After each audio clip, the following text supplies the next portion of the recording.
Good afternoon, everyone, and welcome to Layer by Layer, the show about 3D printing and our place inside the industry. Today we're going to be talking about Boston Dynamics, Formlabs, and a few lawsuits coming down inside the 3D printing industry. But before we do that, let's go ahead and get the bills paid. This video is sponsored by Audible. If you love books but can't you find the time to read, Audible is your go-to solution. With thousands of audiobooks and podcasts, you can listen to your favorite stories anywhere and anytime. And here's the best part. By using our special link in the bio, you'll get an exclusive 30-day free trial, plus 1 free audiobook credit and 2 credits if you already be a Prime member. So why wait? Give Audible a listen today. Now let's get on into the video. I do actually apologize for that one. But committing to the bit. All right. 3D printer OEM Formlabs has launched its new desktop resin 3D printers, Form 4 and its variant, Form 4B, priced at $4,500 and $6,300 respectively. Targeting professionals in diverse fields, these printers aim to deliver improved performance and usability, representing Formlabs' 4th generation of desktop resin printers.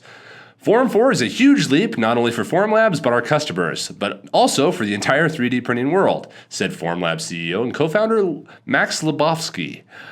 More than a decade ago, we've built on the strength of insights gathered from more than 130,000 printers on the market and over 300 million parts delivered from the Form 4 to get to the Form 4.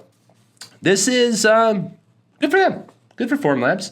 By the way, I've seen this printer all over the place. They have a tremendous public relations team over there to get these turned out because they have had articles printed in several interesting places that are not the typical 3D printing space. That being said, I would like to focus in on the number of printers, 130,000 3D printers.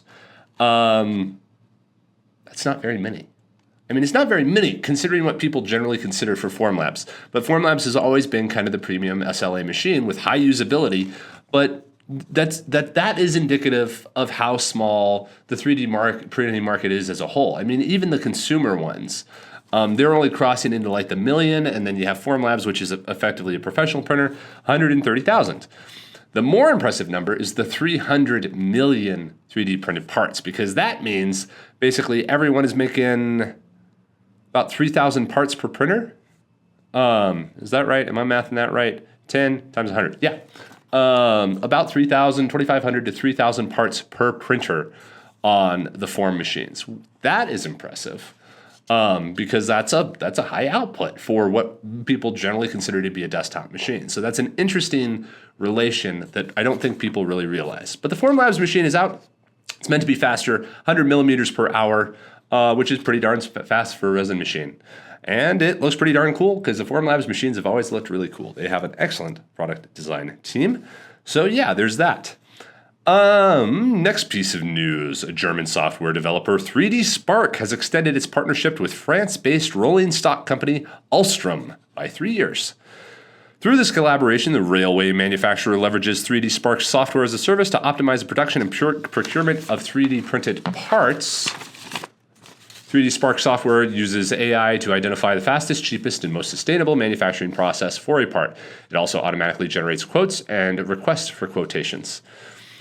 This is, so they have Alstrom's software, 3D Spark software, working with Alstom, allows them to basically feed in their catalog. The software analyzes it all and says, this can be made with molding, this can be made with printing. Let's go get RFQs for all those things. You need parts, and go from there. The digital platform meets demand within the railway market, with leading operators in the space wanting at least 10% of their train parts to be 3D printable. These spare parts can be stored in digital warehouses and fabricated on demand. The partnership with Alstom has enabled more than 15 million euros in cost savings and reduced Alstrom's lead time by 2,600 months.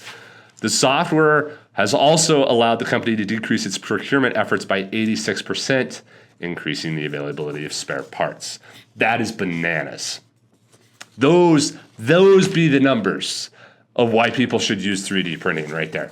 $15 million in cost savings. This has been I think this partnership only started about 2 years ago, but $15 million saved. And then the lead time reduction of 2,600 months. That's, let me math that real fast, a freaking ton of years. That's a lot of years. That is, let's see here, 300, no, that's 1,200, 500, yep, 1,300 years. That's a lot. 1,300 years. Yes. Yep. I'm not going crazy.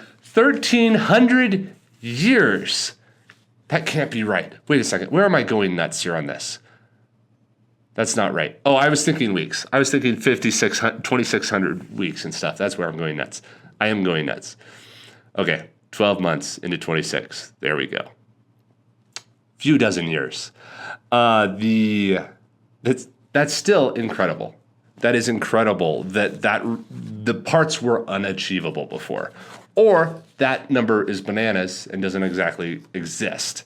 But like dozens of years, many years of lead time eliminated to where effectively the world doesn't exist anymore when they would get their parts. I feel like that's a typo. As I say this out loud, I feel like that's a typo or a misprint or something along those lines. Maybe it's 2,600 weeks. That can't be right. I don't know. If it's lead time of 10 years, it's just ridiculous. But the $15 million, I totally believe. The 2,600 months, feel like there's something off on that. Maybe 2,600 days. 2,600 days, that'd be like 5 years. No, that's like 6 or 10 years still. Still doesn't work. Still bananas numbers. I can't math today. I'm sorry, guys. It's late. I'm working hard. Yeah. 26 doesn't go into anything. I'm rounding numbers. Months, days, I use the metric system. It's terrible stuff. But yeah, it's an impressive situation. And the decrease in procurement efforts, basically the fact that it's just an automated system where it's like, here's a catalog. We need these parts that go along with this catalog. Find us the parts. It effectively automates procurement, which you could almost do with ChatGPT right now. So it's all impressive and a really good utilization of it. They want 10% of their parts to be 3D printable. For a train, this is a big deal. The trains have big parts and a lot of really specialty parts. We've done a lot of train parts in the past. It's a good market to be in because there's not a lot of trains, so they're generally lower volume, which makes 3D printing ideal, and you don't have the tooling, which has to be stored for decades in order to get a hold of it. So it's a great situation. But that's great news, and congratulations to 3D Spark on that, because if it is indeed 2,600 months, good on you. That is improvement in the world. All right, Markforged seeking to overturn verdict in patent lawsuit with continuous composites per TCT. Markforged has announced it's opening to overturn the verdict. The jury returned a verdict against Markforged, with the company ordered to pay continuous composites $17.34 million. Continuous Composites filed a patent infringement lawsuit against Markforged in July 2021, with 4 patents and 20 patent claims eliminated from the lawsuit in April 2023 to leave 1 patent and 2 patent claims. One of those remaining claims has deemed invalid or not infringed by the jury, but did not find that Markforged had infringed on the other patent claim. So, Markforged is in trouble. Okay, so here's the situation. Continuous Composites makes resin-infused 3D printers that are effectively a robot arm with a print head on it. And that print head deposits a line of fiber that is impregnated with UV resin. And then there's a UV light on the outside so that as that head goes by, the stuff is squirted out. That spider silk is squirted out. The UV light hardens it, and they're able to print. They're going after plain parts. As the application, though Continuous Composites is really, quite frankly, appears to be in the patent business right now, selling and licensing their technology. That's the business model that they're really leaning on, rather than production of it, but licensing to other companies who want to utilize it. They're focusing heavily on DoD, so like 3D printed drones and that kind of stuff, but they filed the first patents for a fiber deposited by a printer. I don't know the exact patent. Hang on. May take it as possible. No, we do not have the note on which patent specifically it was. It's generically one of the patent claims. Fiber being deposited. Markforged has made a lot of fiber machines. So Continuous Composites is going to get paid $17.34 million after the appeals process. So they've been working on this for 3 years. They're probably going to work on it for another 3 years. Continuous Composites is an Idaho company. They're up in northern Idaho, about a few hours ahead of us, above us, right near Washington. But so they're a local company. But the Markforged, this deal has been going down for a while. I thought this had blown over and Markforged had already gotten off the hook. But that's a big settlement. $17 million is a lot of money. But Continuous Composites has had a litigious history. I think they were also sued Desktop Metal at a certain point for fiber deposit. I don't know when Continuous Deposits or Composites got their, I'm going to call them CC. I don't know when CC got their patents issued. They were founded about 2016, I believe. I do think they're an even older company than we are. It might be about the same time. It might have been 2017, 18. But anyhow, they're a very IP-focused company, and the 3D printing is a really small space. And if you have the patent, it's a good way to monetize your intellectual property by suing other people. I have no bones in this fight. Is what it is. Let everybody have whatever they do. Fiber printing is a thing. It's kind of like FDM. Once kind of the initial concept is released, there's a lot of ways of getting around it. So I'm going to guess that Markforged will appeal it, and I'm going to guess that it all kind of washes out, depending on how much they want to pay for lawyers. Because after a 3-year lawsuit, the lawyers haven't been $17 million, but it's not cheap. All right, Relativity Space secures $8.7 million contract with U.S. Air Force to explore real-time flaw detection in large format 3D printing. Space News reports that the 2-year research contract will see Relativity Space use its Stargate 3D printing platform to explore in-situ process monitoring, non-destructive testing processes, advanced robotics, automation, and digital enterprise tools. So, in the context of 3D printing, this is a large contract. In the context of space and Relativity Space, this is a small contract. Relativity Space they're a $1 billion company. Obviously, they do a lot of in-process monitoring. They are effectively funding their own R&D because learning how to print a large rocket nozzle and verify that it works well, you can take that technology and prove it out for the Air Force.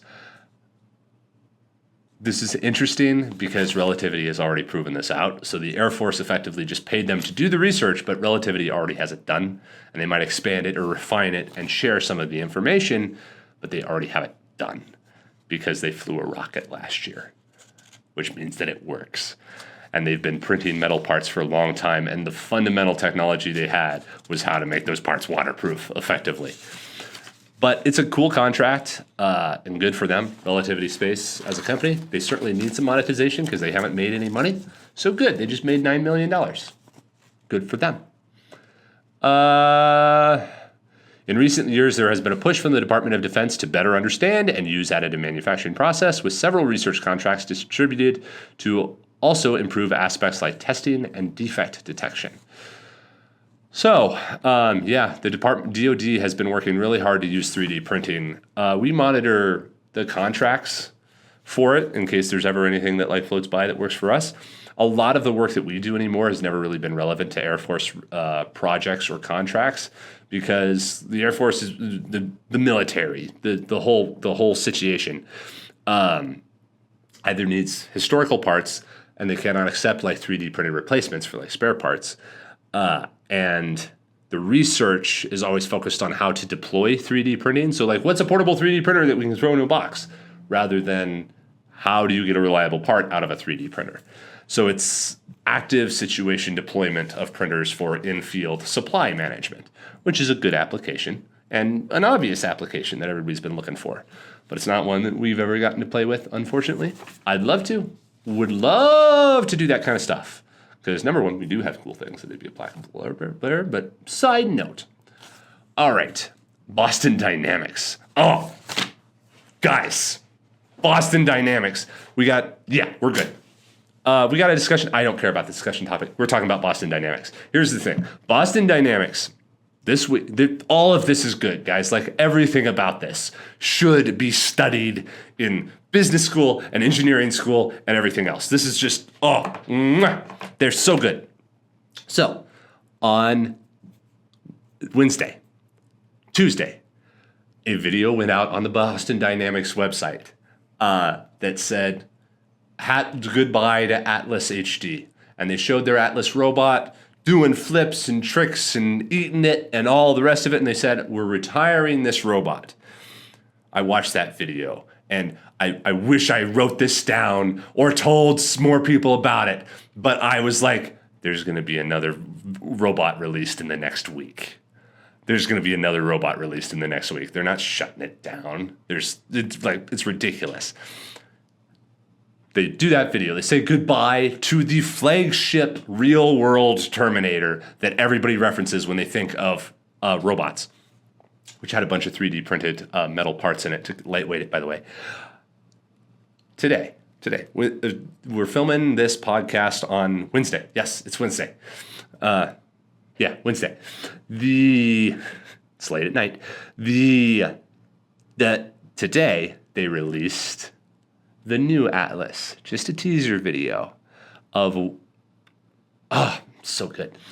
This robot, they're like fully electric, new Atlas. Here it is. It's laying flat on the ground. It does freaking creepy back leg twist stand up, spins its torso 360, 180, walks towards you, then spins his torso 180 and walks away. And everybody is saying that this one isn't terrifying. And here's the thing. I fully do not ascribe to the Terminator robot killing us all thing, but this robot fulfilled every sci-fi dream of what a robot should be able to do, what a humanoid robot should be able to do. It was so over-articulated that it was fantastic. Here's the thing, though. Number one, let's just look at the marketing of that. They are the viral robot company. Every video they turn loose is wildly impressive and gets a bajillion views. They released oh no, we killed the robot. No, goodbye, Atlas. And then the next day, they released the sibling that was equally cool and so perfectly, tastefully presented to just freaking dunk on everybody. Now, the marketing of that is brilliant. To take the wave, get the attention, get everybody to notice, and then release the one more thing the day after while everybody's still talking about it. What a beautiful way. Throw a rock in the pond, make a ripple, and then hit another one to make a wave. Perfect. It's so beautiful.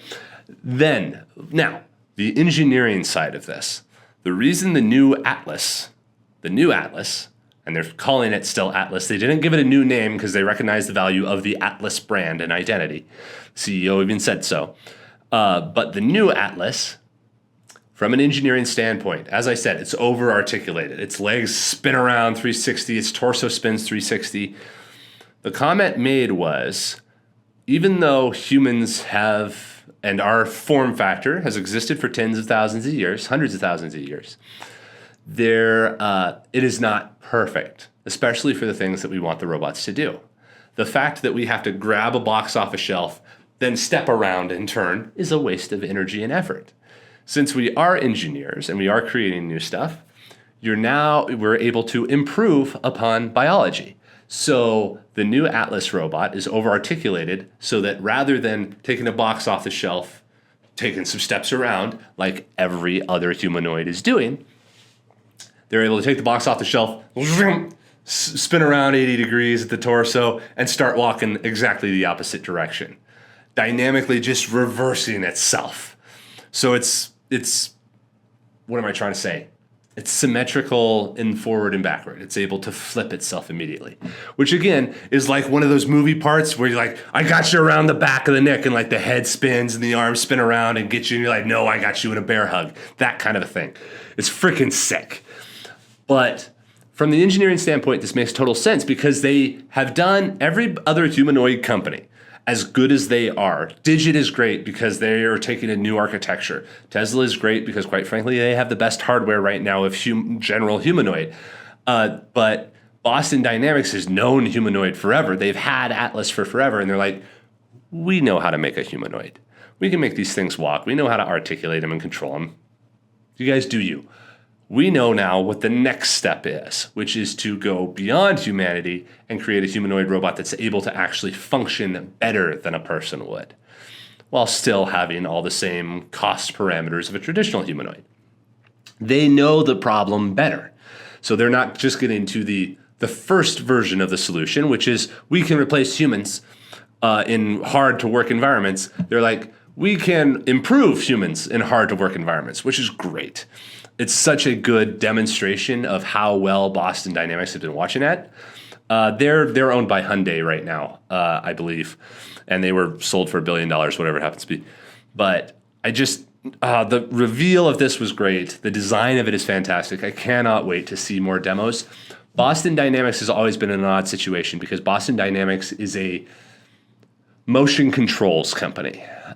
They have historically made what I would effectively call very advanced RC cars, where you direct the robot. It has very limited sensing capability and is controlled like Spot. Spot is an RC car that happens to use legs. Now, those legs are exceptionally advanced in how reactive they are, and the person doesn't have to think about the control of those things. But it is a motion control problem. It's not an intelligence problem. For humanoid robots to be very useful, it is an intelligence and perception problem.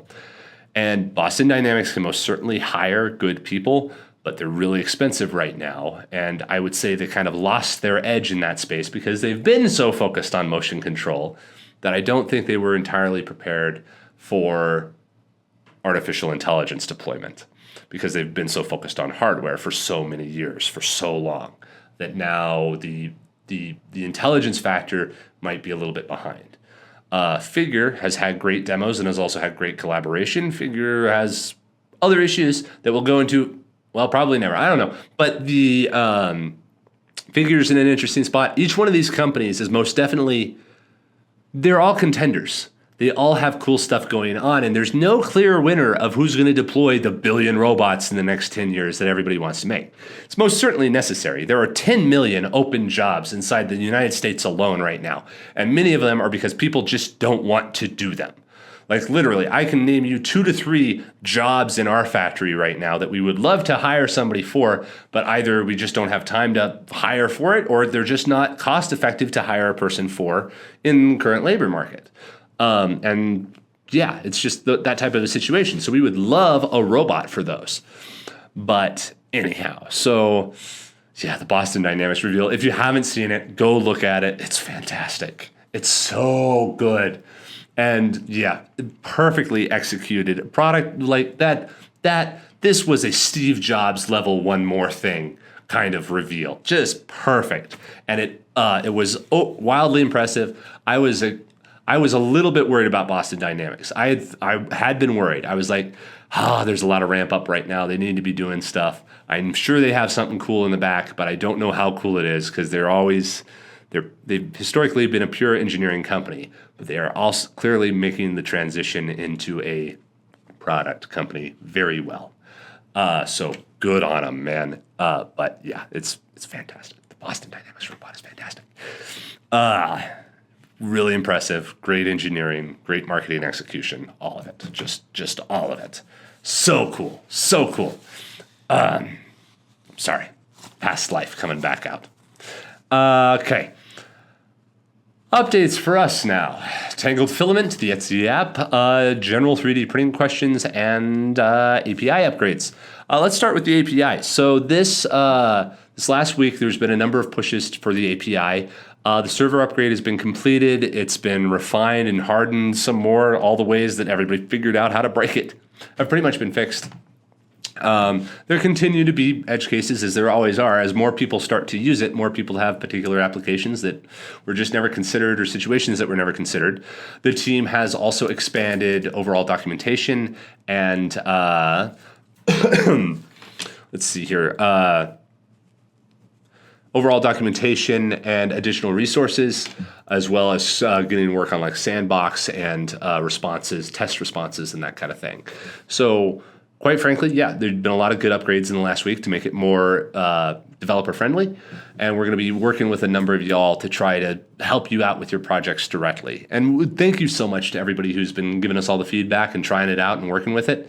There have been hundreds to, well, by now thousands of files run through the API since we released it, the new version since we released it, and we've had teething issues in it, but my goodness, there's been a lot of stuff moved through it.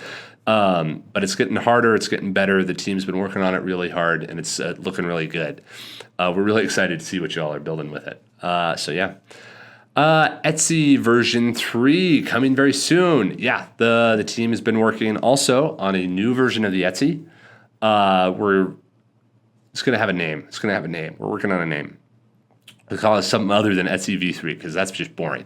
But the Etsy V3 should be out in actually about the next week or so. And it'll have another number of upgrades to the UI again. And then we have, after that is done, that'll hit that to where we're happy with it. And it has all the functionality that we like. And then there's a really cool feature coming to that I highly encourage y'all to watch. And yes, biased, but it's really freaking sick.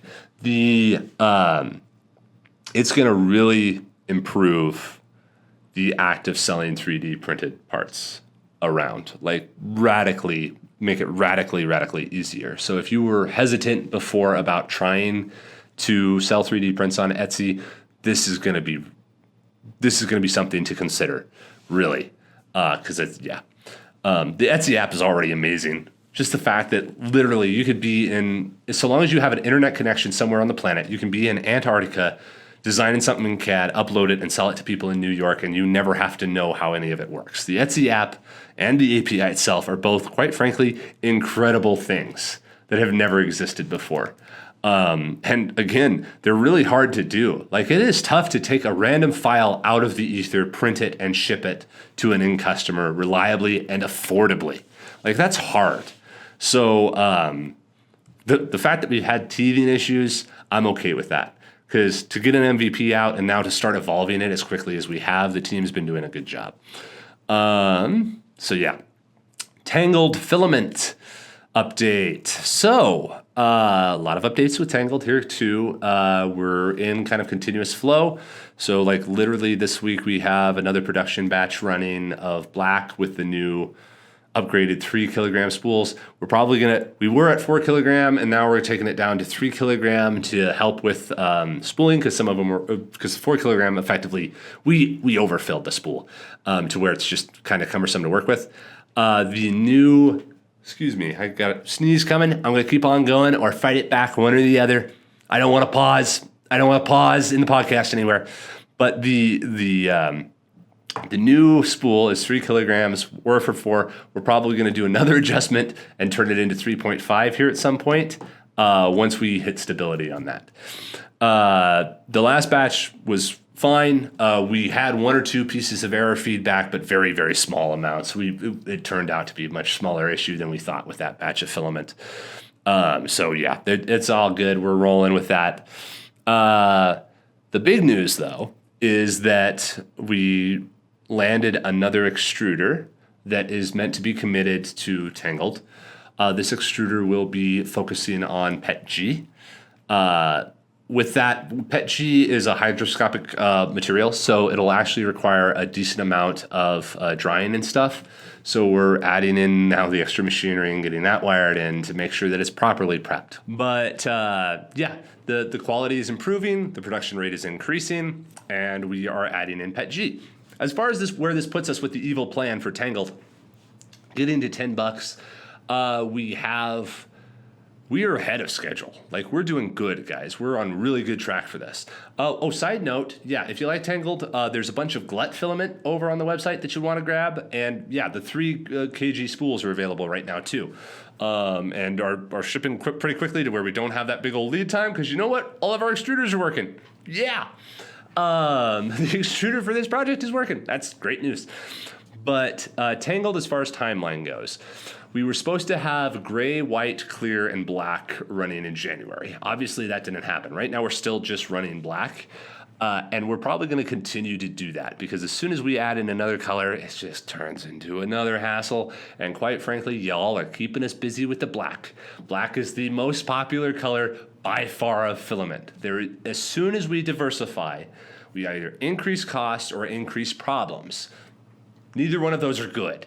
So we're just going to avoid it. We're going to do black, just be good at black, keep you all happy with black, and be the black guys who just make the black all day long.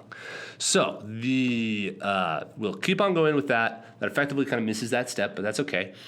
We are ahead of schedule, though, because rather than introducing the 2 kg spool, which we thought was going to happen this summer, which was going to wrap up everything, we're just going to run with the 3 kg spools because y'all like them so far.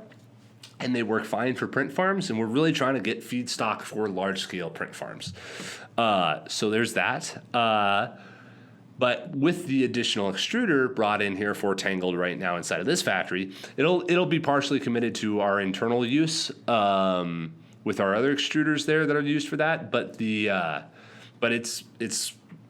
it has capacity set aside for Tangled, to where this is one of the backups. This is effectively the backup in case the main MVP extruder for Tangled comes through. We need to name these machines.